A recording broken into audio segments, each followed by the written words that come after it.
తల్లిలా లాలించును, తండ్రిలా ప్రేమించును. ముదిమి వచ్చు వరకు ఎత్తుకొని ముద్దాడును, చంక పెట్టుకొని కాపాడును. యేసయ్యా తల్లిలా లాలించును, తండ్రిలా ప్రేమించును. తల్లిలా లాలించును, తండ్రిలా ప్రేమించును.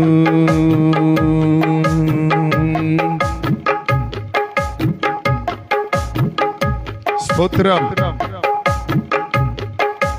తల్లి అయిన మరచునేమో నేను నిన్ను మరువను, చూడుము నా అరచేతులలో నిన్ను చెక్కియున్నాను.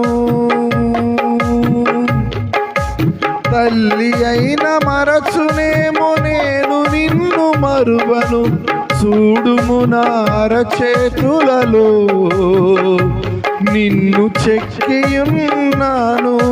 నీ పాదము తొట్టిల్లనీయను నేను, నిన్ను కాపాడువాడు కునుకడు నిదురపోడు అని చెప్పి వాగ్దానం చేసిన యేసయ్యా తల్లిలా లాలించును, తండ్రిలా ప్రేమించును. కీర్తనల గ్రంథము 51వ కీర్తన 5వ వచనాన్ని మనమందరం కూడా చదువుదాం. కీర్తనల గ్రంథము 51వ కీర్తన 5వ వచనాన్ని చదవండి. నేను పాపములో పుట్టినవాడను, పాపములోనే నా తల్లి నన్ను గర్భమున ధరించెను. చాలు. దేవునికి స్తోత్రం. కొన్ని విషయాలు నేను చెప్పాలని అనుకుంటాను, పదే పదే చదువుతా ఉంటుంటే బాగుండదు కదా అని. ఇప్పుడు చదువుతాను మరలా, ఇక మీద గుర్తుపెట్టుకోండి. ఇక మళ్ళీ చెప్పే అవసరం రాకుండా. నేను ఇందాక మందిరానికి వచ్చినప్పుడే అందరు సెల్ ఫోన్లు దయచేసి తెచ్చారు పెట్టండి అని చదవం అనుకున్నాను. ఎందుకంటే మందిరానికి కొంచెం ఒకసారి వచ్చిన తర్వాత కాల్ అటెంప్ట్ చేయడానికి వీలు లేదు. ఒకవేళ అలా అటెంప్ట్ చేసే పని అయితే ఆ సెల్ ఫోన్ మందిరం దగ్గరికి రాకుండా ఉండటమే మంచిది. నేను ఒకరి కోసం కదా అందరికీ చదువుతాను. ఇమ్మా మనకి ఈ లోకంలో దేవుని కంటే గొప్పడు ఎవడు లేడు, అంత ఇంపార్టెంట్ అయినవి కూడా ఏమి లేవు. కాపాడేది దేవుడు, పోషించేది దేవుడు, అన్ని ఇచ్చేది దేవుడు. ఇంకా ఆయనకంటే ముఖ్యమైన వాడు ఎవడు ఉంటే వాడు ఎవడో నాకు చెప్పండి ఈ లోకంలో. అర్థమవుతుందా? ఏదీ లేదు. కనుక ఆయనకి విలువిచ్చేటప్పుడు సెల్ ఫోన్లు మాట్లాడబాకండి, సైలెంట్ మోడ్లో పెట్టండి. అసలు మందిరానికి వచ్చినప్పుడు సెల్ ఫోన్లు తీసుకురాబాకండి, ఇంకా మంచిది. ఏమండి, తీసుకురాబాకండి. నేను అందరికీ చదువుతున్నాను ఈ మాట. చాలా డిస్టర్బెన్స్గా ఉంటుంది, ఎందుకంటే మధ్య మధ్యలో లేచిపోతూ ఉన్నారు, పోయి మాట్లాడేస్తూ ఉంటారు.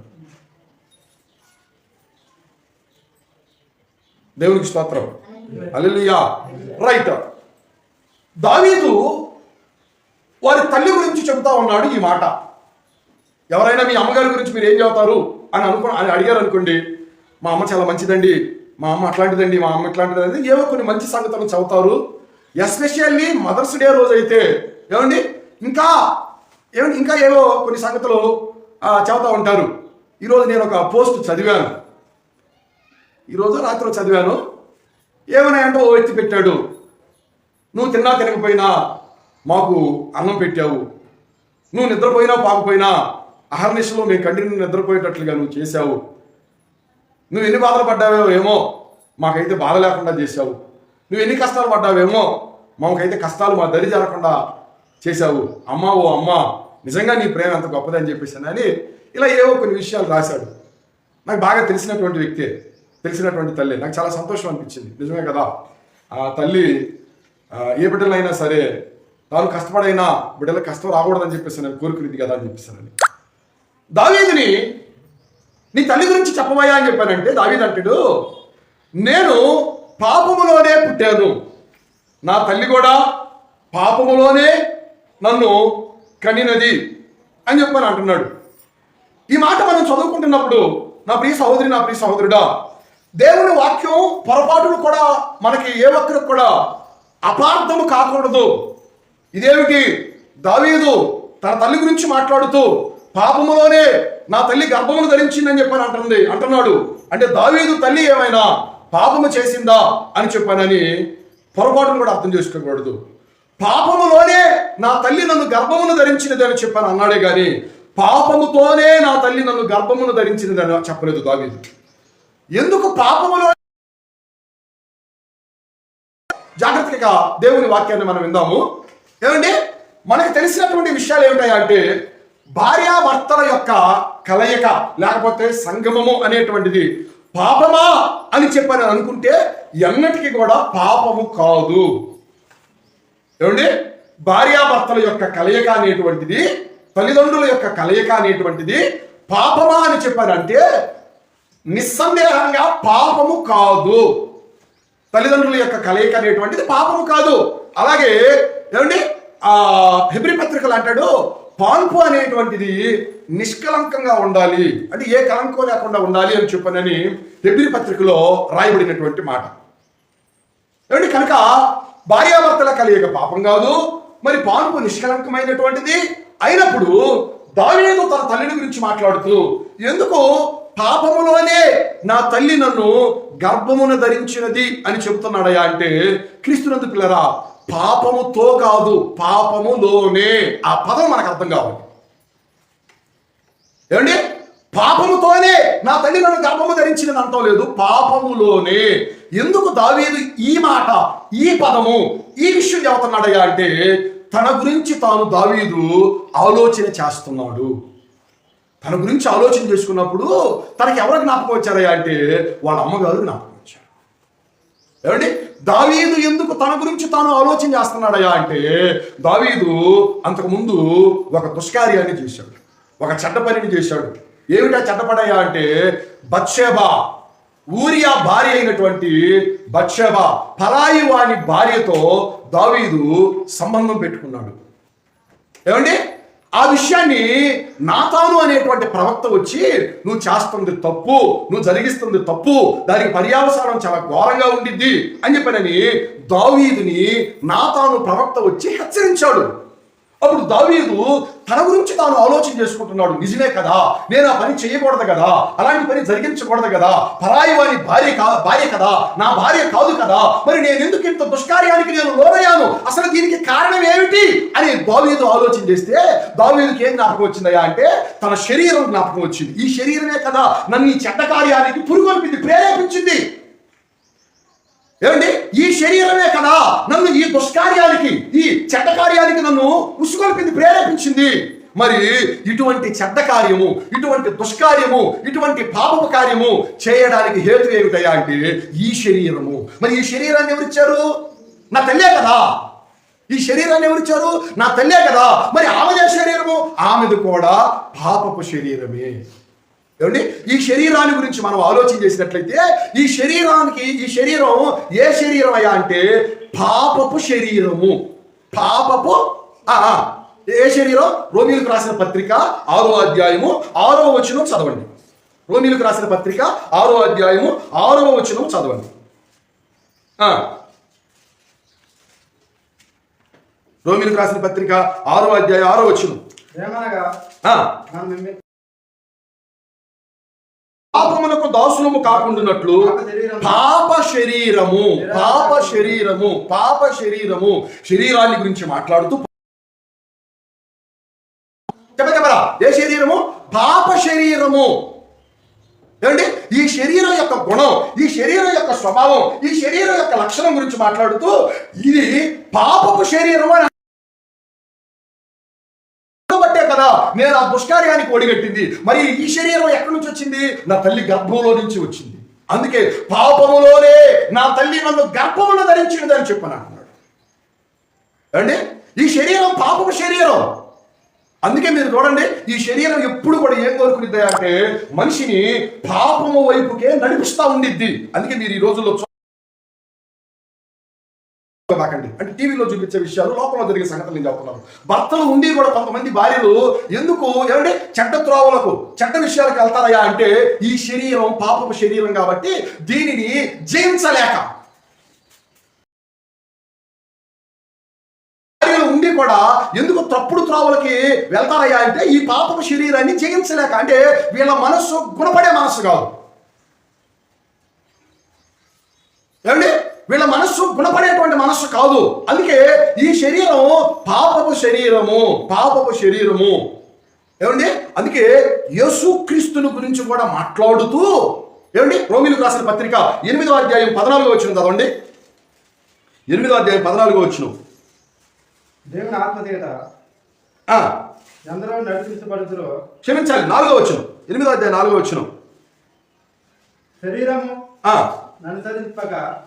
శరీరమును అనుసరింపక ఆత్మను అనుసరించియే నడుచుకొను మనయందు ధర్మశాస్త్ర సంబంధమైన నీతి విధి నెరవేర్చబడవలెనని పాప పరిహారము నిమిత్తము దేవుడు తన సొంత కుమారుని అనగా యేసుక్రీస్తుని పాప శరీరాకారముతో పంపి అంటున్నాడు.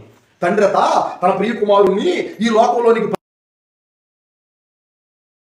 అంటున్నాడు. చెప్పండి, యేసు ప్రభు గురించి రాయబడిన మాట ఏ శరీర ఆకారముతో? పాప శరీర ఆకారము అనగా ఏమండి, నీకే శరీరమో యేసుక్రీస్తుది కూడా ఆ శరీరమే. ఈ శరీరము పాపము చేయడానికి మనిషిని ప్రేరేపిస్తూ ఉండిద్ది. అప్పుడు యేసుక్రీస్తుని కూడా ప్రేరేపించిందా అని అంటే ఏమండి, ఒకవేళ ప్రేరేపించి ఉండవచ్చునేమో కానీ దానిని ఆయన జయించారు. మీకు అర్థమవుతుందా? నీకే శరీరమో యేసుక్రీస్తుది కూడా ఆ శరీరమే, నాదే శరీరమో ఆయన కూడా ఆ శరీరంతోనే ఈ లోకంలోనికి వచ్చాడు. ఏమండి, ఈ శరీరానికి ఏ గుణాలు, ఏ లక్షణాలు, ఏ హావభావాలు, ఏ కోరికలు, ఏ ఇచ్చలు ఉన్నాయో ఆయన ధరించిన శరీరానికి కూడా ఏ ఉన్నాయి. కాకపోతే ఆయన వాటిని జయించారు.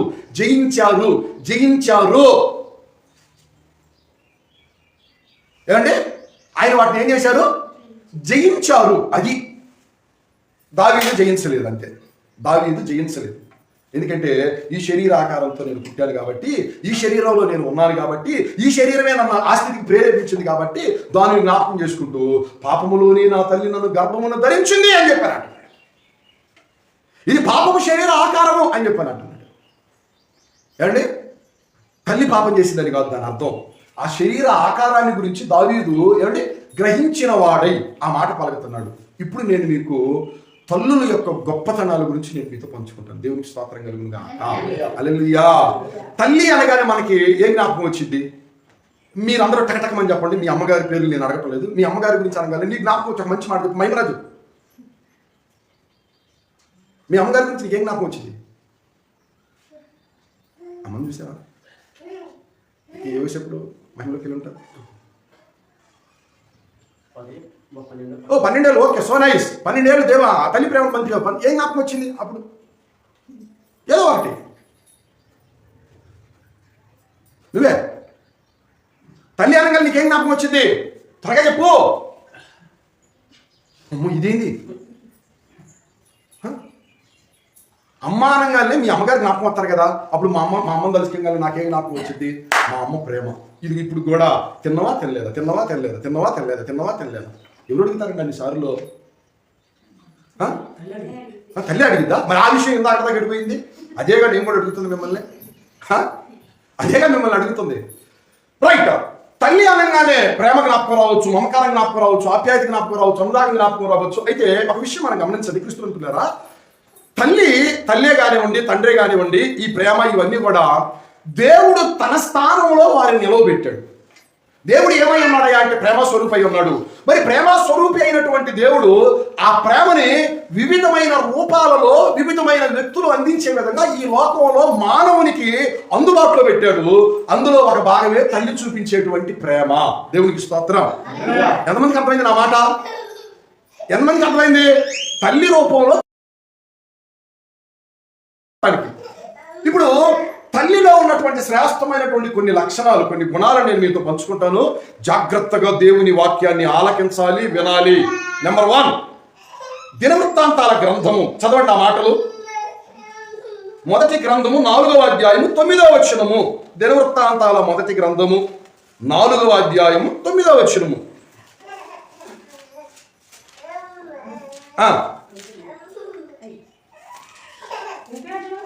ఎబ్బేజు తన సహోదరుల కంటే ఘనము పొందినవాడై ఉండిను, వేదన పడి ఇతనిని కంటిని అని అతని తల్లి. చాలు, ఇక్కడ ఒక తల్లి కనబడుతుందండి. ఈ తల్లి ఏ తల్లి అంటే వేదన పడిన తల్లి. దేవునికి స్తోత్రం చెబుతారా? ఏ తల్లి? ఓయ్ తెరవండి నోర్లు. ఏ తల్లి? వేదన పడిన తల్లి. ఏమండి? తల్లి అనగానే మనకు జ్ఞాపకం రావాల్సింది ఏంటయ్యా అంటే, మన తల్లి పడినటువంటి వేదన అనేటువంటిది మనకి జ్ఞాపకం రావాలి. నిజమే, తల్లి ఎంత వేదన పడిద్దో, ఎంత వేదన పడిందో, ఎంత వేదన పడి ఉన్నదో ఆ సంగతి అనేటువంటిది మనం గుర్తెరిగి ఉండాలి. ఎందుకు ఆ వేదన? ఏమండి, తల్లికి ఎందుకు ఆ వేదన అయ్యా అంటే, బిడ్డలను మోస్తున్నప్పుడు, బిడ్డలను తన గర్భంలో మోస్తున్నప్పుడు నిజంగా ఎంత వేదన పడతా ఉండిద్దో.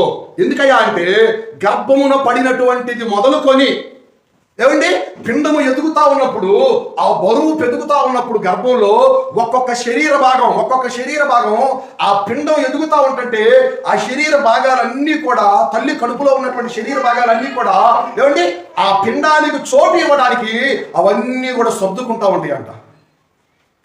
తల్లి గర్భంలో జరిగేటువంటి పరిస్థితులు ఏమండి, మన అమ్మ గర్భంలో జరిగిన పరిస్థితులు మనం పుట్టడానికి ముందు నీకు అర్థం కావాలా? ఏమండి, మనం ఎదుగుతున్నప్పుడు ఏదో ఒక చిన్న నలుసులాగా లేదా ఒక చిన్న రేణువులాగా ప్రవేశించినటువంటి మానవుడు తల్లి గర్భంలో ఏమండి రోజులు గడుస్తున్న కొద్దీ ఆ పిండం అనేటువంటిది రోజు రోజుకి ఆ బరువు పెరుగుతా ఉంటుంటే ఆ తల్లి గర్భంలో ఏమండి ఎన్ని మార్పులు ఎదురవుతా ఉంటాయో, ఆ శరీర భాగాలన్నీ కూడా ఆ పిండానికి చోటు ఇవ్వడానికి ఎంతగా అవన్నీ ఏమండి ఆ పరిస్థితులు అనేటువంటివి ఒకసారి ఆలోచన చేయండి.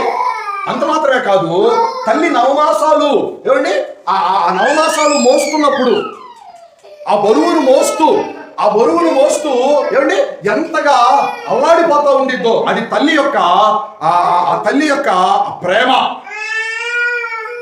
అదేమిటయా అంటే తల్లి యొక్క ప్రేమ.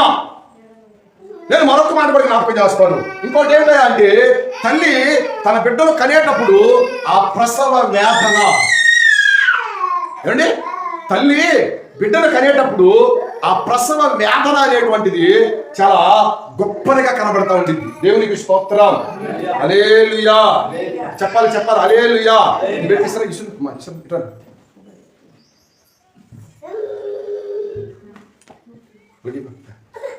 ఆ తల్లి పడేటువంటి ఆ ప్రసవ వేదన అనేటువంటిది చాలా గొప్పదండి. ఎంత గొప్పదయ్యా అంటే, ఏమండి నీ తల్లి గురించి నువ్వు ఆలోచన చేయాలి. నీకు జన్మనివ్వడం కోసం తన ప్రాణాన్ని పణంగా పెట్టింది. ఏమండి నీకు జన్మను ఇవ్వడం కోసం తన ప్రాణాన్ని పణంగా పెట్టింది నీ తల్లి, భూమి మీద ఉన్నటువంటి తల్లి. ఎందుకయ్యా అంటే, బైబిల్ గ్రంథంలో ఒక వ్యక్తి ఉందండి, పిల్లల కంట చచ్చిపోయిందండి. ఆలోచన చేయండి. అంటే ప్రసవ దినం అనేటువంటిది మరణంతో సమానమా అంటే అవును. ఆ వేదన అనేటువంటిది మరణంతో సమానమా అంటే అవును. ఏమండి ఆ ప్రసవ వేదన, ఆ ప్రసవ దినం అనేటువంటిది ఏమండి కనడానికి తాను పడేటువంటి బాధ, ఆమె ప్రాణాలు తిరిగి వచ్చినంతగా ఆవిడ వేదన పడుతూ ఉండింది. అందుకే తల్లి ఏమండి వేదన పడేటువంటి తల్లి. దేవునికి స్తోత్రం చెబుతారా? హల్లెలూయా. చెప్పండి హల్లెలూయా. ఏ తల్లి అయినా సరే అసలు వీడి గురించి నేను ఎందుకు వేదన పడాలి, ఈమె గురించి నేను ఎందుకు వేదన పడాలి, నాకు ఎందుకు ఈ బాధ అని అనుకుంటే నువ్వు ఈ భూమి మీద లేవు.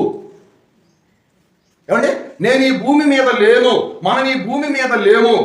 వేదన పడి తల్లులు ఈ రోజు బిడ్డలను కంటే బిడ్డలేమో తల్లులను వేధిస్తున్నారు. అన్నమాట అర్థమవుతుందా? వేదన పడి తల్లులేమో బిడ్డలను కంటే బిడ్డలేం చేస్తున్నారయ్యా అంటే ఈ రోజుల్లో తల్లులను వేధిస్తున్నారు. ఏ రీతిగా వేధిస్తున్నారు? నెంబర్ 1, వారి మాట వినక వారిని వేధిస్తున్నారు. దేవుని వాక్యం సెలవిస్తా ఉంది, నీ తల్లిని నీవు ఏం చేయాలయ్యా అంటే సంతోషపరచాలి అని దేవుని వాక్యం చెప్తారు. దేవునికి స్తోత్రం చెప్తారా? గట్టిగా చెప్పండి హల్లెలూయా. చెప్పాలి హల్లెలూయా. ఏం చేయాలంట? తల్లిని ఏం చేయాలంట? సంతోషపరచాలి అని చెప్పారు. ఏమండి ఇంకా చాలా విషయాలు ఉన్నాయి. తల్లిని సంతోషపరచాలి, తల్లిని గణపరచాలి, తల్లిని సన్మానించాలి. ఏమండి, తల్లిని తరిమి వేయకూడదు.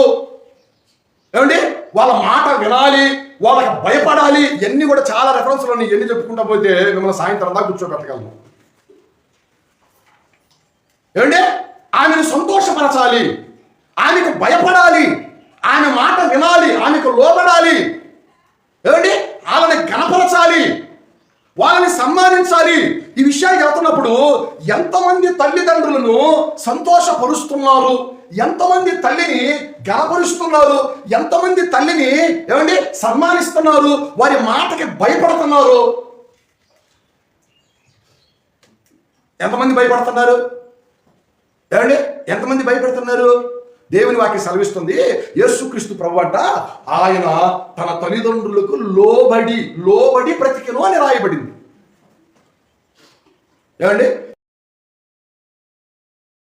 గౌరవం ఉందా? నీ తల్లి అంటే నీకు రెస్పెక్ట్ ఉందా? నీ తల్లి అంటే ఏంటిది? దేవునికి స్తోత్రం, హల్లెలూయా. ఏమండి, నీ తల్లి అంటే నీకు సన్మానం ఉందా? సంతోషపరచగలుగుతున్నావా? ఏమండి, ఏ రీతిగా మీరు తల్లిని ప్రేమిస్తున్నారు?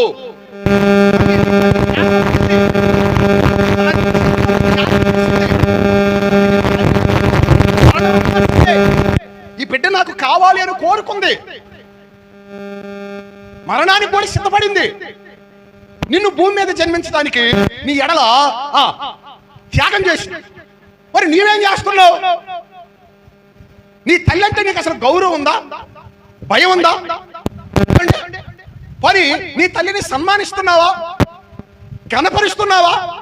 కనీసం వాళ్ళ యొక్క మంచి చెడ్డల గురించి నువ్వు ఆలోచన చేస్తున్నావా? ఏం చేస్తున్నావు నీ తల్లి గురించి? ఒక గ్రీటింగ్ ఇస్తే సరిపోయిద్దని నీ లోకం అనుకుంటుందండి.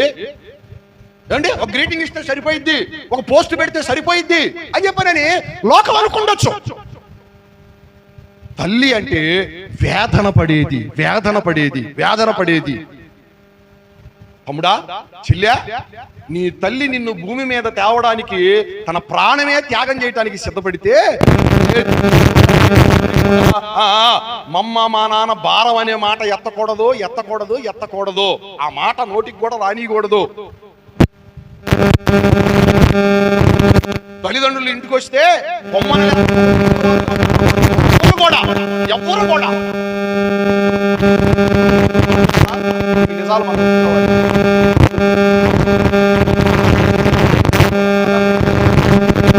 వివాహం అయిన తర్వాత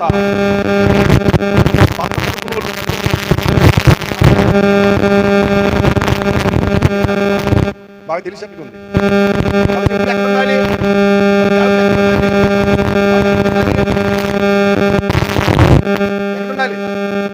భర్త తరపున తల్లిదండ్రులు వస్తే వాళ్ళు బయటే ఉండాలి, బయటే వాళ్ళ చెప్పులు ఉండాలి, బయటే వాళ్ళ లగేజ్ ఉండాలి. ఎంత తొందరగా వస్తారో అంత తొందరగా వెళ్ళిపోవాలంట. అదే భార్య తరపున తల్లిదండ్రులు ఇంటికి వస్తే వాళ్ళ బ్యాగులు లోపల ఉండాలి, వాళ్ళు లోన ఉండాలి. ఇంకేముండాలి చెప్పండి.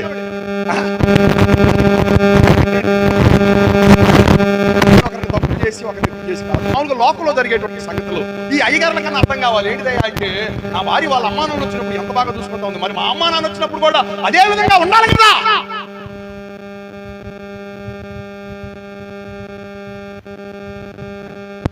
అయిపోకూడదు. తల్లి వేదన పడి కన్నటువంటి తల్లి, ఏమండి, వేదన పడి తల్లి కంటే ఈ రోజు బిడ్డలకు తల్లులు వేదన కాకూడదు. I remember. ఏమండి, బిడ్డలకు తల్లులు వేదన కాకూడదు. ఏమండి, నెంబర్ 1. రెండో అనుభవం చదవండి కృష్ణునందు ప్రియ దేవుని బిడ్డలారా. తెస్సలోనిలకు రాసినటువంటి మొదటి పత్రిక 2వ అధ్యాయము 7వ వచనం.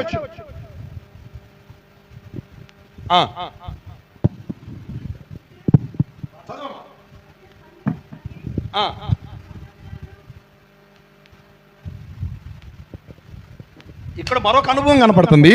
ఏమిటయ్యా అంటే, స్తన్యమిచ్చేటువంటి తల్లి. దేవునికి స్తోత్రం, హల్లెలూయా. ఏ తల్లి అంట? ఏ తల్లి అంట? చెప్పాలా? స్తన్యం ఇచ్చేటువంటి తల్లి. నా వైపు చూడండి. ఇక తల్లి యొక్క రెండవ మంచి శ్రేష్టమైన అనుభవం ఏమిటయా అంటే స్తన్యం ఇచ్చేటువంటి తల్లి. ఎందుకని స్పెసిఫిక్ గా ఈ మాట వాడాడు? స్తన్యమిచ్చే తల్లి, స్తన్యమిచ్చే తల్లి, స్తన్యమిచ్చే తల్లి అని చెప్పానని. ఎందుకయ్యా?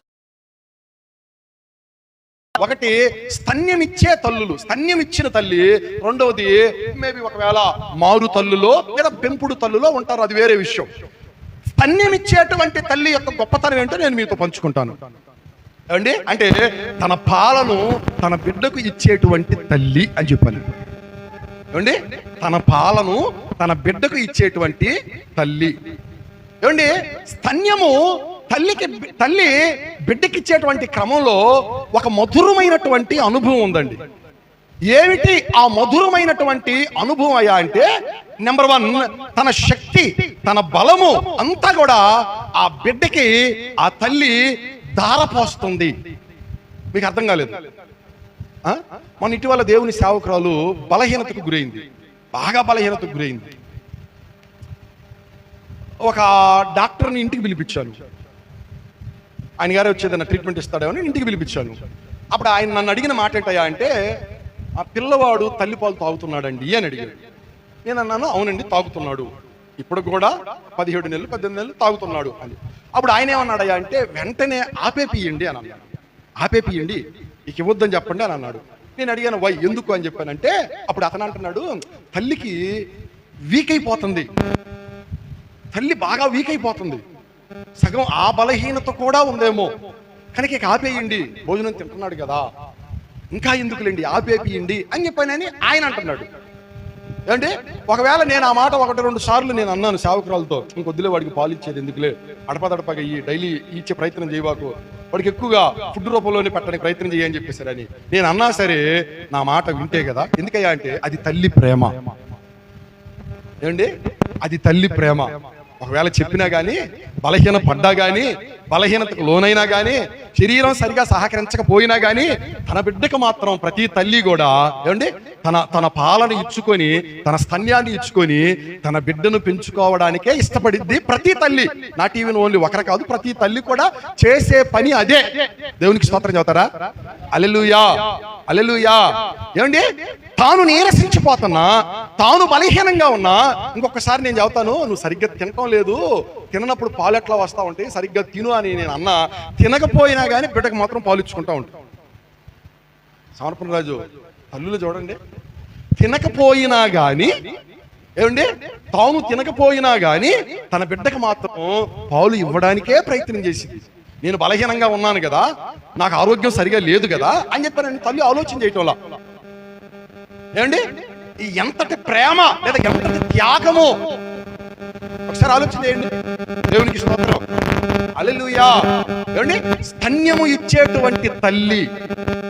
నేను మరొక మాట కూడా జ్ఞాపకం చేస్తాను, స్తన్యము ఇచ్చేటువంటి తల్లి యొక్క గొప్పతనం ఏమిటా అని చెప్పేశాను అండి. ఆ గొప్పతనం ఏమిటా అని చెప్పేశానండి. దేవునికి స్తోత్రం, హల్లెలూయా, హల్లెలూయా.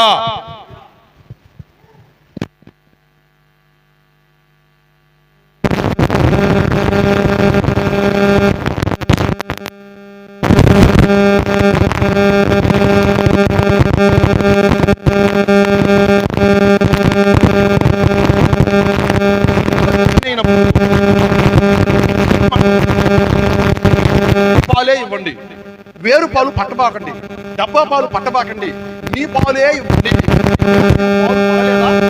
పాలు మీరు బాగా తినండి, మీ పాలే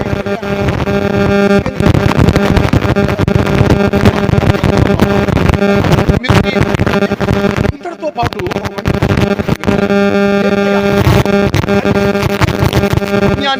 పాలు ఇచ్చేటప్పుడు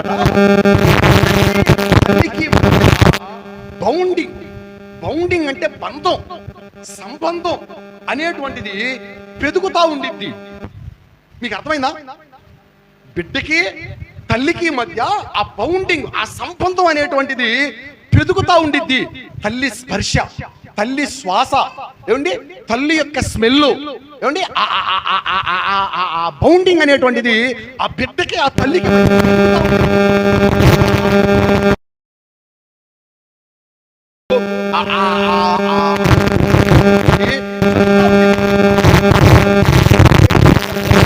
బిడ్డలు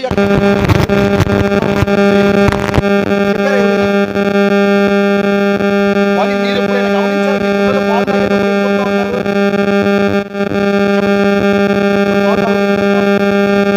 తల్లి మొహం చూస్తారు.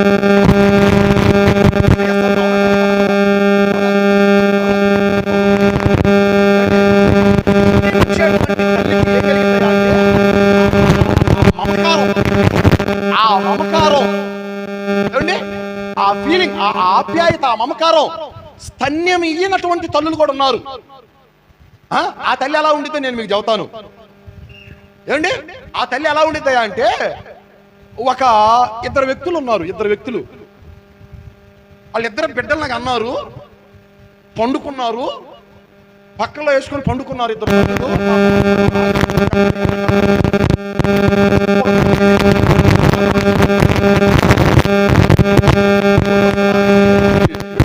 ఉన్నాడు ప్రక్కన తల్లినేమో బిడ్డ ఉయ్యాల్లో ఉన్నాడు. చచ్చిన బిడ్డ ఉయ్యాల్లో చచ్చిన బిడ్డ ఆ పక్క మీద ఉన్నాడు. ఆ తల్లి లేచి బిడ్డను చూసుకుని బోరు ఏడుతో ప్రారంభించింది. అయ్యో అయ్యో అయ్యో, నా బిడ్డ చచ్చిపోయాడు అని చెప్పేసి బాధలో అర్థం కాలేదు తన బిడ్డో కాదు. బాధలో అర్థం కాదు కదండి, అర్థం కాలేదు తన బిడ్డ కాదు. ఏడ్చి దిగాలుగా వాడు పిల్లోడు ముఖాన్ని చూస్తుంది. అప్పుడు జ్ఞాపకం వచ్చిందండి, ఆ బిడ్డ తన బిడ్డ కాదు, ఆ బిడ్డ తన బిడ్డ ముఖం కాదు. అవతల వైపు చూసింది, తన బిడ్డ అక్కడున్నాడు.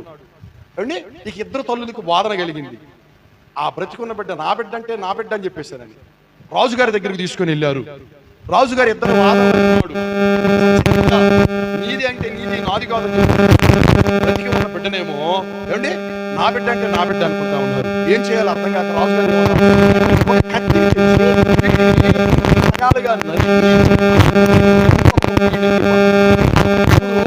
ఒక తల్లి ఏమో దానికి సమ్మతించింది.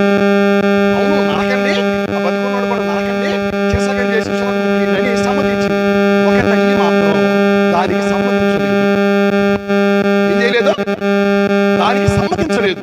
సమ్మతించకపోగా ఒక మంచి పదం వాడారండి అక్కడ. ఆ మాట చదువుతుంటే నాకు చాలా ఆశ్చర్యం కలిగింది. ఏమండి, చదువుతారు ఆ మాటని? చదవండి, ఆ మాట చదవండి. దేవునికి స్తోత్రం కలుగును గాక.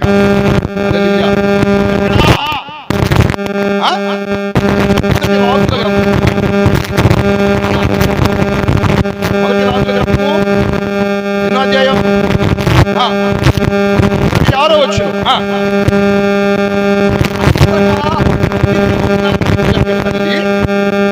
బిడ్డ విషయమై ఏమి తొలుగుకొని పోయినదని అంటున్నాడు. చదవండి ఆ మాట. ఏమి తొలుగుకొని పోయిందంట?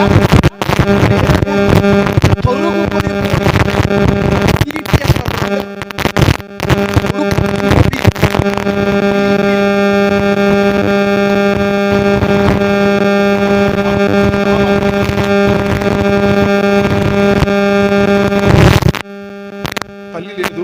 తల్లి ముందుగానే అమ్మ సరోజనమ్మ గారు భూమిలోకి వెళ్ళారు.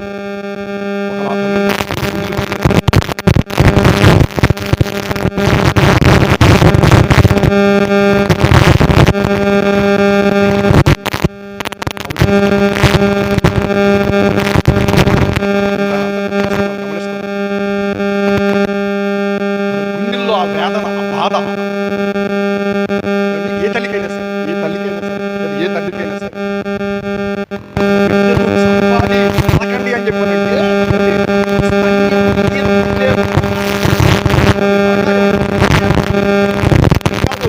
కడుపు తీపి ఉన్న తల్లి కాదు, తీపి కలిగిన తల్లి, తన్నిపించిన తల్లి అంటా ఉంది. మన కడుపు ఏమైనా తొలుగుకొని పోయినదై కడుపు తీపి చూడండి. ఏ తల్లి అయితే తన బిడ్డలకు స్తన్యం ఇచ్చిద్దో, తన పాలన ఇచ్చిద్దో, ఆ తల్లి కడుపట తొలుగుకొని పోయింది. తన బిడ్డ చచ్చిపోతే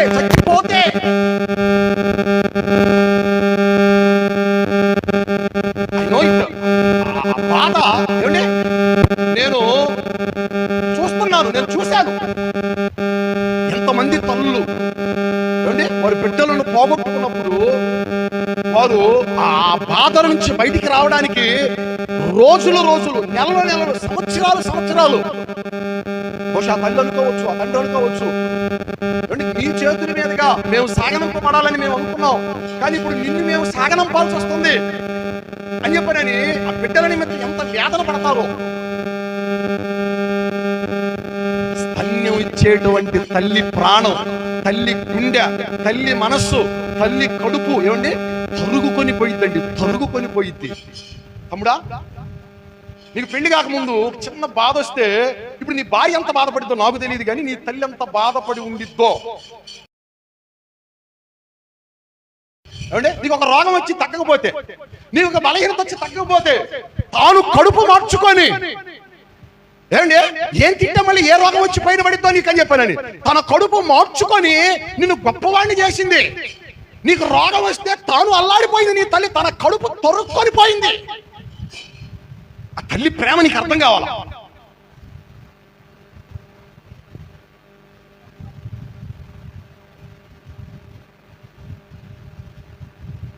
తన కడుపట ఏమండి తొరుగుకొని పోయిందంట, తొరుగుకొని పోయిందంట. ఏమండి అటువంటి స్తన్యం ఇచ్చేటువంటి తల్లి తన బిడ్డలను ఏం చేసిద్దయ్యా అంటే గారవించిద్ది.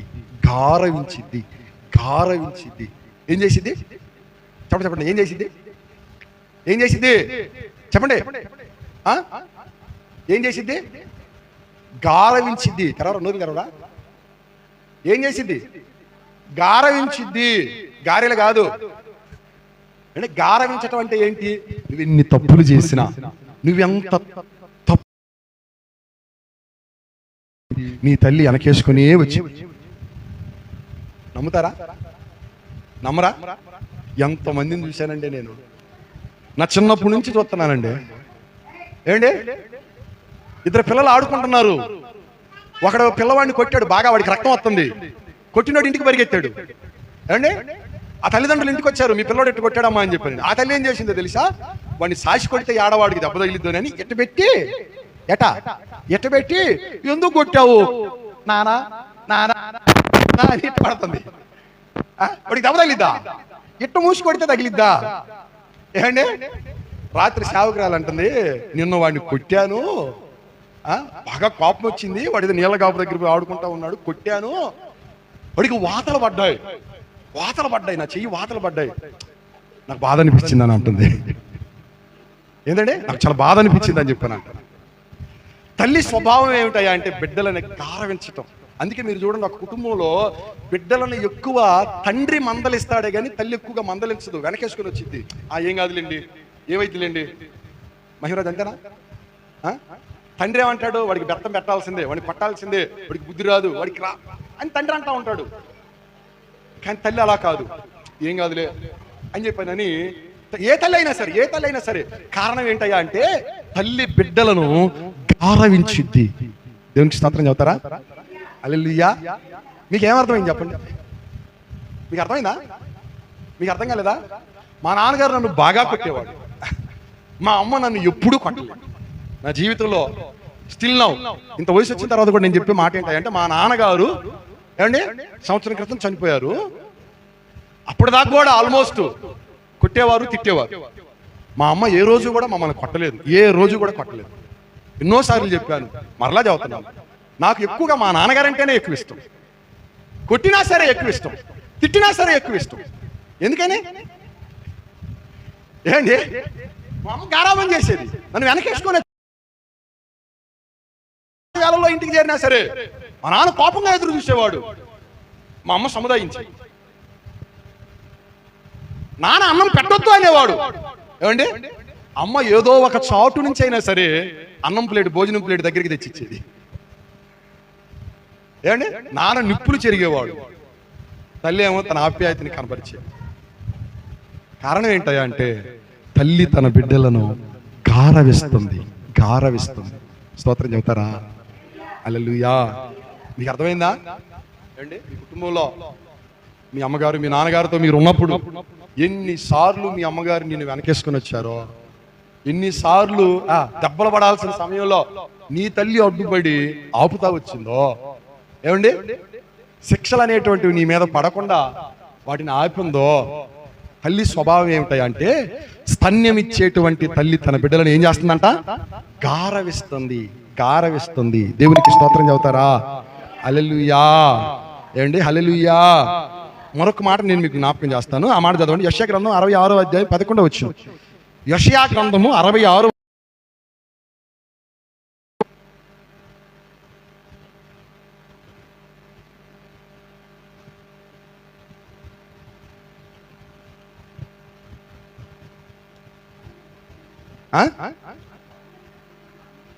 ఆదరణ కర్త అయినటువంటి ఆమె స్తన్యములు.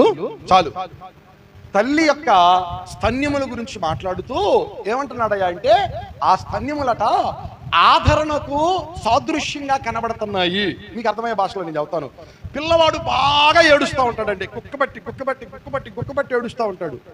ఒక్కసారి ఎప్పుడైతే తల్లి తన బిడ్డను దగ్గరికి తీసుకొని తన స్తన్యాన్ని అందించిద్దో ఆ బిడ్డకి, వెంటనే పిల్లవాడు ఏం చేస్తారు?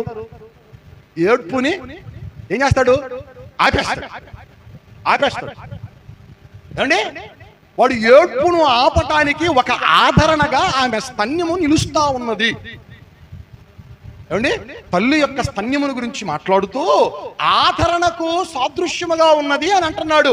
అందుకే తల్లి యొక్క స్తన్యము, దేవుని బిడ్డలారా, మనల్ని ఆమె గారవిస్తా ఉన్నది, ఆమె ఆదరిస్తా ఉన్నది. 3వ వచనం నేను చెప్తాను. ఏమండి? 3వ అనుభవం నేను మీకు చెప్తాను. దేవునికి స్తోత్రం కలుగును గాక. హల్లెలూయా. చదవండి. యెషయా గ్రంథం 66వ అధ్యాయం 13వ వచనం. ఒకని తల్లి వానిని ఆదరించునట్లు. ఆదరణ, ఆదరణ, ఆదరణ. ఏ ధరణ? ఆదరణ. ఏమండి? తల్లి బిడ్డల జ్ఞాపకం వచ్చేది ఏంటయా అంటే ఆదరణ, ఆదరణ, ఆదరణ. నా వైపు చూడండి. ఒక ఇంట్లో 2, 3, 4, 5, 6 కొడుకులు ఉన్నారనుకోండి. ఏమండి? కొడుకులు ఉన్నారనుకోండి. కొడుకులు పెద్దవాళ్ళు అయ్యారు, పెళ్ళిళ్ళు అయ్యాయి, సపరేట్ కుటుంబాలు పెట్టుకున్నారు. ఏమండి? ఎవరిళ్లలో వాళ్ళు నివాసం చేస్తున్నారు.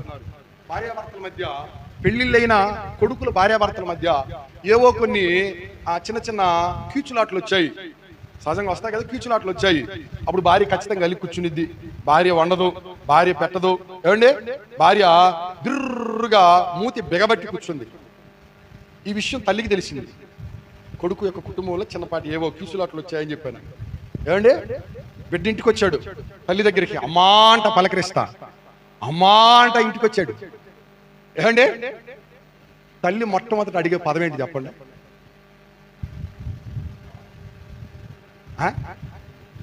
వినపట్టాలి, గట్టిగా చదువుతారా? బిడ్డ అన్నం పెడతారా అయ్యా? తల్లికి, తమ్ముడు నువ్వు నీ తల్లికి పెట్టావో పెట్టలేదో ఐ డోంట్ నో, నాకు తెలియదు. నీ కుటుంబంలో అలజడి వచ్చినప్పుడు ఏమండి, కానీ నీ తల్లి నిన్ను అడిగే మాట అంటే తెలుసు, బిడ్డ అన్నం పెడతారా అయ్యా? ఏమండి? తనకు లేకపోయినా, ఏమండి తనకు కొద్దిగే ఉన్నా, మరలా పెళ్ళిళ్ళు అయిన తర్వాత కూడా, నీకు కుటుంబాలు ఏర్పడిన తర్వాత కూడా, ఏమండి అప్పుడు కూడా తన కడుపు మార్చుకొని తను తినకపోయినా, రాయ తినిపోదు రాయ, ఇప్పుడు తిన్నావేమో.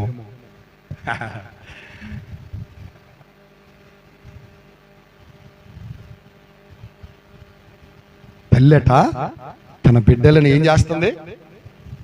చెప్పండి. ఆదరణ, ఆదరణ, ఆదరణ.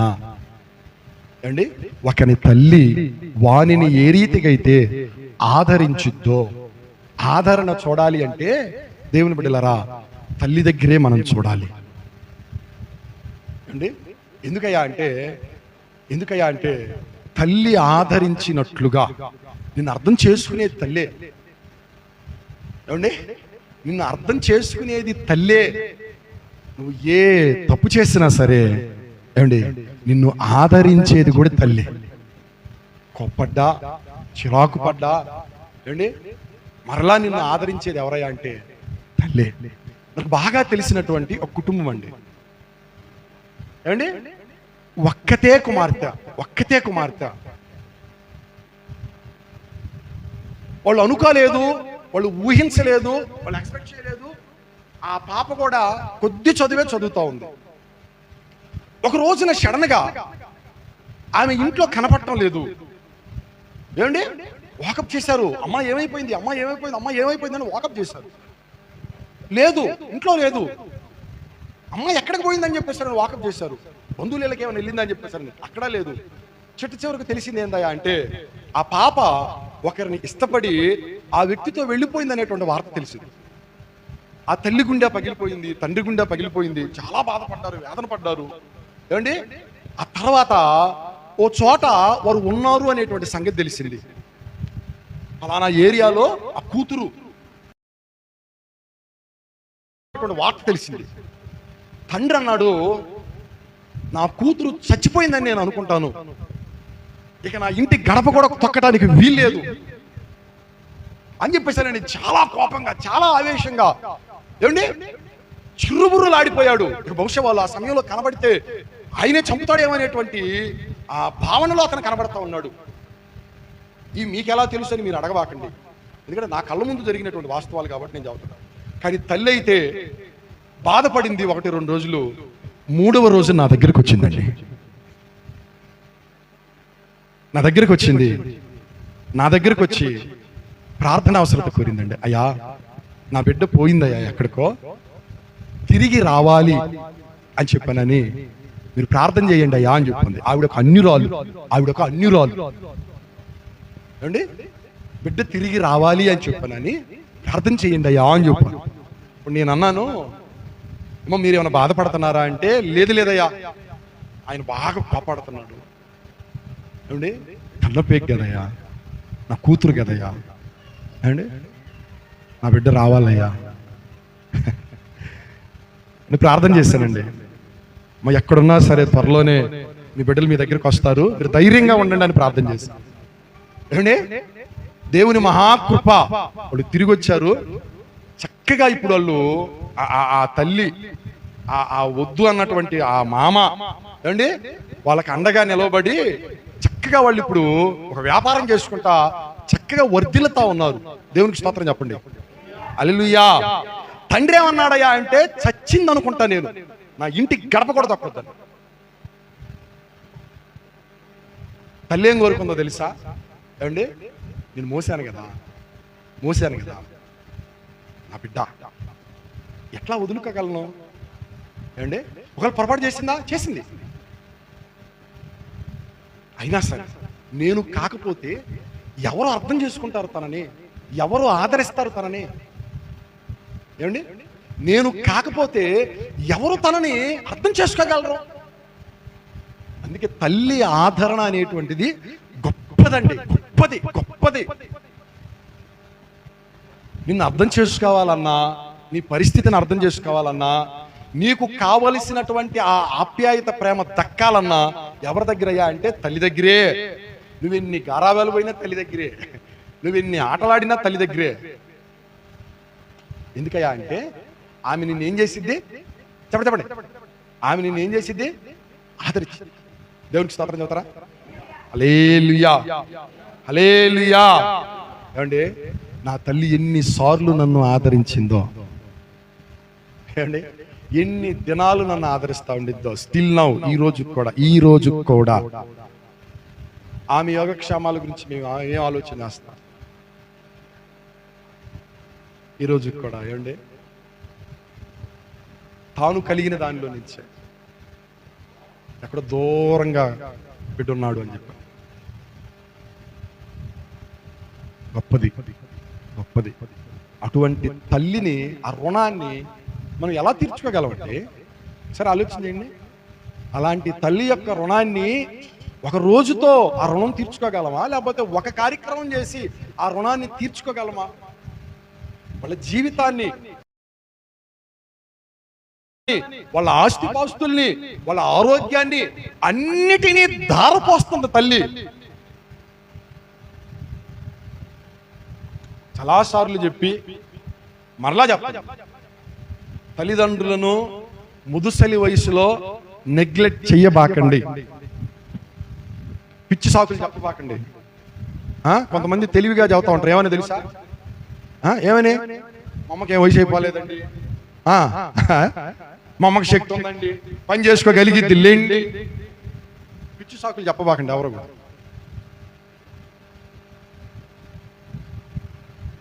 ఏమండి, నువ్వు నడుస్తున్నావు అని చెప్పేసరి నీ తల్లి నిన్ను విడిచిపెట్టలా, సంఖ్యను ఎత్తుకుంటానే ఉంది. ఎన్నిసార్లు ఎత్తుకుంది? ఎన్నిసార్లు ఎత్తుకుంటుందండి? ఆలోచన చేయండి. నేను వదిలిపెట్టలా. నువ్వేమంటావో తెలుసా? పని చేసుకునేది లేండి మా అమ్మ, ఓపిక లేదా, ఓపిక లేదా, శక్తి లేదా అని చెప్పి అంటారు. తప్పో.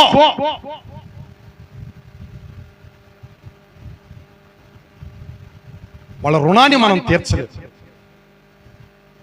ఏమండి, వాళ్ళ రుణాన్ని మనం తీర్చలేము. ఆ అవకాశం ఉన్నప్పుడు నీ తల్లి ఇంకా బ్రతికుందా, మహాభాగ్యంగా భావించండి. వాళ్ళకి సేవ చేయటం మహాభాగ్యంగా భావించండి. నీ బిడ్డలలో మరొక బిడ్డ దేవుడు ఇచ్చాడు అనుకొని భావించండి.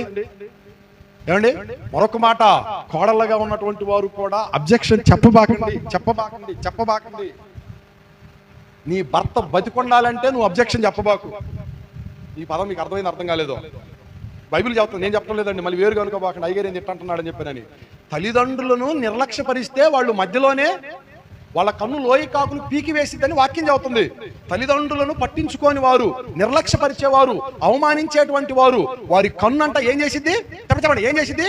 లోయ కాకులు వచ్చి పీక్కుతండి అంట. అది శాపగ్రస్తమైనటువంటి అనుభవము. ఏమండి, తల్లిదండ్రులను సన్మానించండి. నువ్వు దీర్ఘాయుష్మంతుడు అవుతావు. ఎక్కువ కాలం నువ్వు బ్రతికేది దేని మూలంగా అంటే నీ తల్లిదండ్రులను మంచిగా చూసుకుంటే బ్రతుకుతావు. నీ తల్లిదండ్రులను నిర్లక్ష్యపరిస్తే, వాళ్ళని పట్టించుకోకపోతే, భారీగా ఉన్న వాళ్ళు మెమ్మని ఎందుకు చూడాలి అంటే నువ్వు తొందరగా చావాలని భర్తతో చెబుతున్నారు. వేరుగా అనుకోబాకండి, వాక్యం చెబుతున్న మాట. దీర్ఘాయుష్మంతులు తల్లిదండ్రులను సన్మానించేవారు ఏమవుతారు? నా సొంత మాటలా చదవండి ఆ మాట. ద్వితీయోపదేశకాండము ఎక్కడన్నాడు? ద్వితీయోపదేశకాండము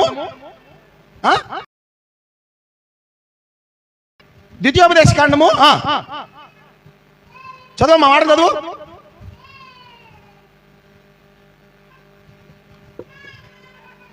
27వ అధ్యాయం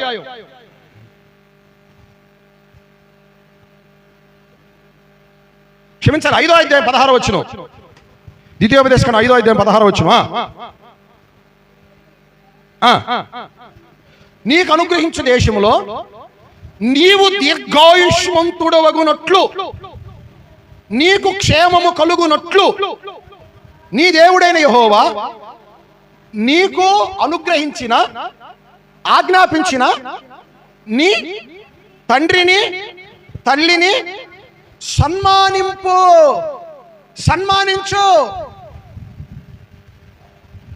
ఏం చేయమంటున్నాడు బిడ్డల్ని?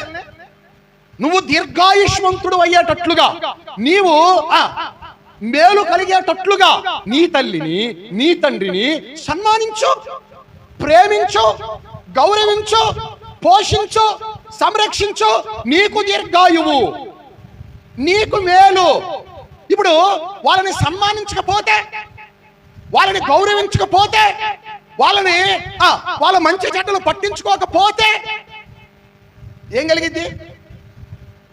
ఆశీర్వాదాన్ని ఆశీర్వాదాన్ని పోగొట్టుకుంటారు. అంటే దీర్ఘాయువు రాదు. ఇప్పుడు ఏ భార్య అయినా భర్తని మెమ్మను చూడొద్దు చూస్తే నేను ఉండను, మెమ్మను చూస్తే నేను నీ దగ్గరికి రాను, మెమ్మను చూస్తే నీకు నాకని చెప్పని అంటున్నారు అనుకో. అప్పుడు దాని అర్థమైంది, మెమ్మను చూడబాకు, నువ్వు మధ్యలో చచ్చిపో. మెమ్మను చూడబాకు, మన ఇంటికి మేలే వద్దు, మన ఇంటికి కీడే రావాలని కోరుకుంటున్నట్టు.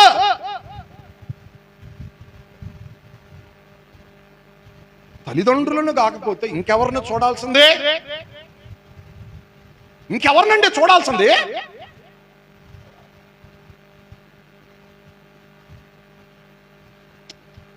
నేను అంటం లేదండి, మళ్ళీ దేవుడు చెప్పిన మాటలు. అదే సామెతల గ్రంథం 27వ అధ్యాయం 16వ వచనం చదవండి. క్షమించాలి, ద్వితీయోపదేశకాండం 27:16. ద్వితీయోపదేశకాండం 27:16. తన తండ్రినైనా సరే, తన తల్లినైనా సరే నిర్లక్ష్యము చేయువాడు ఏమవుతాడని చెప్పగా, శాపగ్రస్తుడు అవుతాడని చెప్పగా ప్రజలందరూ కూడా ఆమేన్, అవును అలాగనే జరిగిద్ది. తల్లిదండ్రులను నిర్లక్ష్యం చేస్తే శాపాలు వచ్చి పైన పడతాయి. మీరు లోకంలో ఉన్న నానుడి వింటా ఉంటారు, బతికున్నప్పుడు రూపాయి బెటర్ కానీ చచ్చిపోయిన తర్వాత మాత్రం దినం గ్రాండ్ గా చేయాలని చెప్పేసి కొడుకులు బయలుదేరతారంట. అర్థమవుతుందా? బతుకున్నప్పుడు రూపాయి పెట్టడానికి ఇష్టపడరంట. అంటే అందరు కాదులేండి, కొంతమంది, అందరి గురించి చెప్పం, ఎందుకంటే మంచివారు కూడా ఉన్నారు. బ్రతుకున్నప్పుడు రూపాయి గ్రాండ్ గా చేయాలని చెప్పారని చిత్తపడతా ఉంటారంట. తప్ప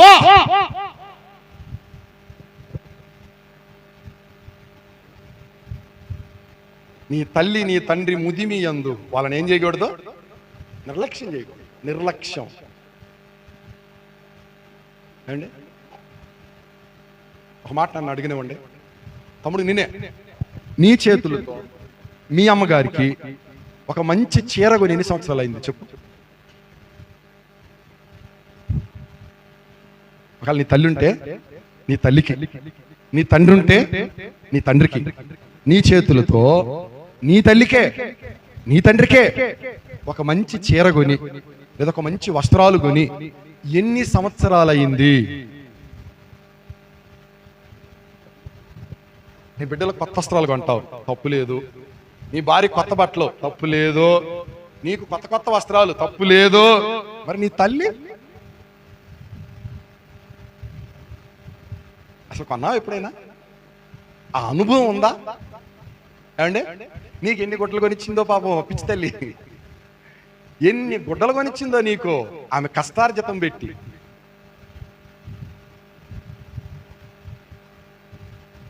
ఏమడుగుతారండి? మనులు మాణిక్యాలు కాదు కదా అండి. నీ తల్లి ముదిమి యందు ఆమెను ఏం చేయకూడదంట? నిర్లక్ష్యం. చాలా విషయాలు ఉన్నాయండి. తల్లిదండ్రులను తిరస్కరించేవాడు అంటే బుద్ధి లేనివాడు అంటాడు. బుద్ధి లేదు వాడికి. బుద్ధి ఉంటే తల్లిదండ్రులు విడిచిపెట్టాలి.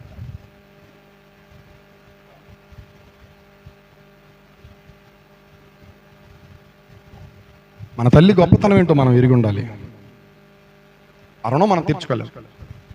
మూడవది ఆదరించే తల్లి. దేవునికి స్తోత్రం చదువుతారా? నాలుగవది, నేను ముగింపులోనికి వస్తున్నాను, ఆ మాట చదవండి. సామెతల గ్రంథం 31వ అధ్యాయం 1వ వచనం. నాలుగవది, సామెతల గ్రంథం 31వ అధ్యాయం 1వ వచనం.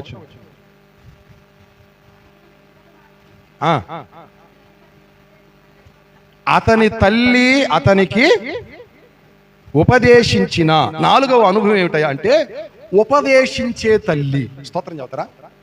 గట్టిగా చెప్పండి, గట్టిగా చెప్పండి. ఏ తల్లి? ఉపదేశించే తల్లి. తల్లి ఎప్పుడు కూడా మంచి మాటలే చెప్పిద్దండి. ఏమండి, తల్లి ఎప్పుడు కూడా ఏ మాటలు చెప్పిద్ది?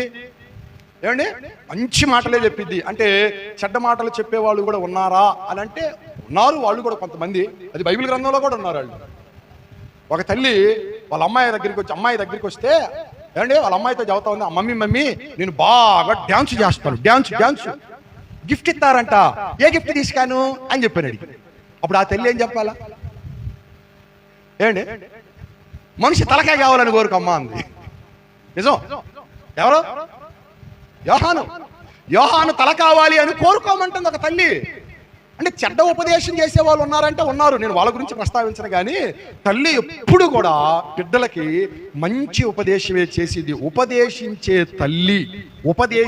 తల్లి. ఏమండి, ఎన్ని మంచి మాటలు మన అమ్మలు మనకు చెప్పుంటారు, ఒకసారి ఆలోచన చేయండి. ఏమండి, ఎన్ని మంచి విషయాలు చెప్పుంటారు, ఎన్ని సంగతులు చెప్పుంటారో. దేవునికి స్తోత్రం కలుగును గాక. హల్లెలూయా. ఈ రోజుకి కూడా మా అమ్మగారు మంచి మంచి విషయాలు చదువుతాడు. ఎప్పుడన్నా ఫోన్ చేస్తే ఇదిగో ఇలా అయ్యా, ఇలాగయ్యా అని నేను వింటానే ఉంటాను. ఆ మాటలన్నీ కూడా వింటాను. ఏమండి,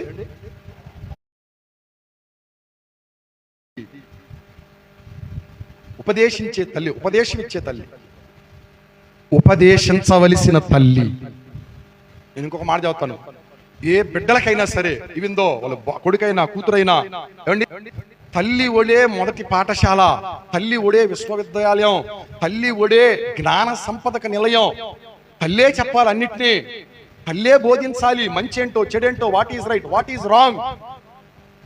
ఏమండి, తల్లే చెప్పాలండి, తల్లే ఉపదేశించాలండి, తల్లే బిడ్డలకు చెప్పుకోవాలండి.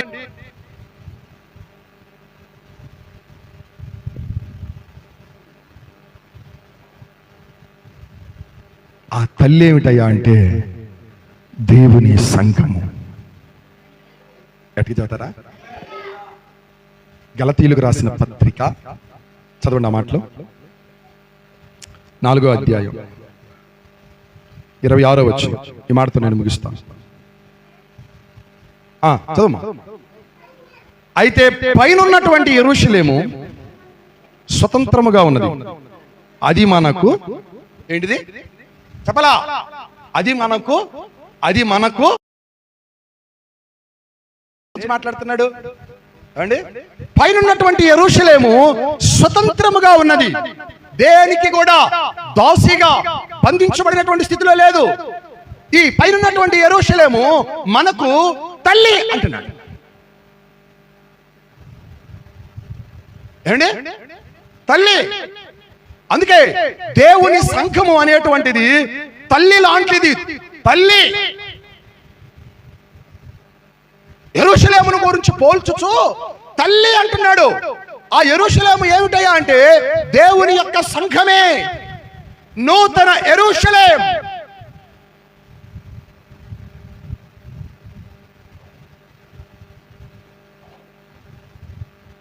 Praise the lord. హల్లెలూయా హల్లెలూయా. చెప్తారా? గట్టిగా చదువుతారా?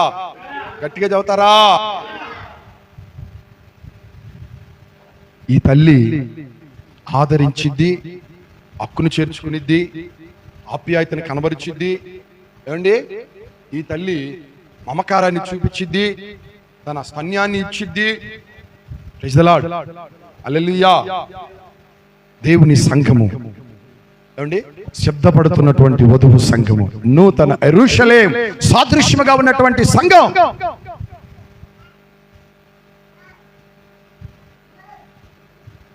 ఈ మదర్స్ డే రోజున ప్రతి తల్లి కూడా ఏమండి, ఏ తల్లి అయ్యా అంటే వేదన పడినటువంటి తల్లి. మన తల్లి ఏ రీతిగా అయితే వేదన పడిందో, బిడ్డలుగా ఉన్నటువంటి మనము కూడా తల్లిదండ్రుల విషయంలో, నా దేవుని పిల్లలారా, ఏమండి, వారిని భారము వేదన అని అనకూడదు. దేవుడు కూడా మనలను వేదన పడి కంటున్నారు. ఆయన పౌలు గారు అంటారు, వేదన పడి నేను మిమ్మల్ని కన్నాను అని చెప్పి. ఏమండి, వేదన పడే తల్లి సంఘము, ప్రసవ వేదన పడుతున్నటువంటి తల్లి. దేవునికి స్తోత్రం. రెండవది స్తన్యం ఇచ్చేటువంటి తల్లి. మూడవది అయ్యే తల్లి ఆదరించేటువంటి తల్లి. నాలుగవది ఉపదేశించేటువంటి తల్లి. అండి, ఈ మదర్స్ డే రోజున తల్లి కలిగినటువంటి ఆ ప్రాముఖ్యమైనటువంటి అనుభవాలన్నీ కూడా ఏమండి, ఇవన్నీ దేవుడు మన ఎడల కనబరిచి ఉన్నవి. అర్థమవుతుందా? ఆయన ప్రేమకు కొలమానంగా, ఆయన ప్రేమకు సాదృశ్యముగా ఈ భూమి మీద మనకు కనపడే విధముగా దేవుడు తల్లిని మన దగ్గర పెట్టాడు, తండ్రిని మన దగ్గర పెట్టాడు. ఆ రూపంలో ఆయన మన దగ్గర ఉన్నారు. అది దాని అర్థం. ఏమండి, I once again I wish you a happy mother's day. తల్లులందరికి కూడా, మిమ్మల్ని కన్నా తల్లులకు కూడా ఏమండి, మీ తల్లుని జ్ఞాపకం చేసుకోవటం మాత్రమే కాదు, మీ బాధ్యతలు కూడా గుర్తిరగండి, వాటి ప్రకారం నిర్వర్తించండి. మరొక చిన్న మాట, ఆ సమయం లేక నేను చూపించలేకపోయాను. ఏమండి, బైబిల్ గ్రంథంలో ఒక వ్యక్తి ఉన్నాడండి. ఆ వ్యక్తి ఏం చేశాడయ్యా అంటే పరుగున వాళ్ళ తల్లి దగ్గరికి వెళ్ళాడంట. వాళ్ళ తల్లిని పెంచుకున్నాడు, వాళ్ళని ముద్దు పెట్టుకున్నాడు. ఏం చేశాడు? వాళ్ళని ముద్దు పెట్టుకున్నాడు. ఏమండి, ఎంత తల్లిదండ్రుల బిడ్డలు ముద్దు పెట్టుకుంటారా? ముద్దు పెట్టుకారా? ముద్దు పెట్టుకుంటారా? నేను ఏమ్యా అంటే ఏదో అతిశయం కోసం చెప్పడంలో నేను కూడా అతిశయం కోసం చెప్పడంలో స్టిల్ నేను ఇప్పుడు ఊరికి పోయినా సరే తిరిగి వచ్చేటప్పుడు మా అమ్మగారికి ముద్దు పెట్టొస్తాను. తెలుసా మీకు ఆ విషయం? ఏమండి, మా అమ్మని ఆప్యాయంగా కౌగిలించుకుంటా, ముద్దు పెడతా. నిజమేనా?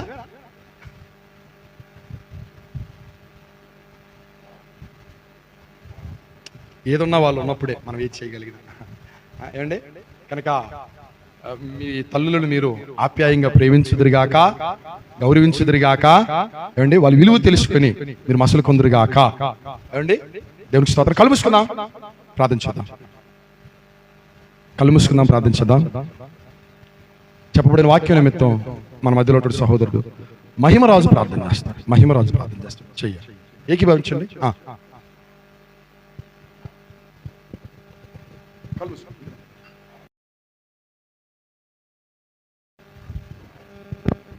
స్తోత్రం స్తోత్రం స్తోత్రం స్తోత్రం. మహాపరిశుద్ధుడా, మహాగణుడా, మహోన్నతుడా,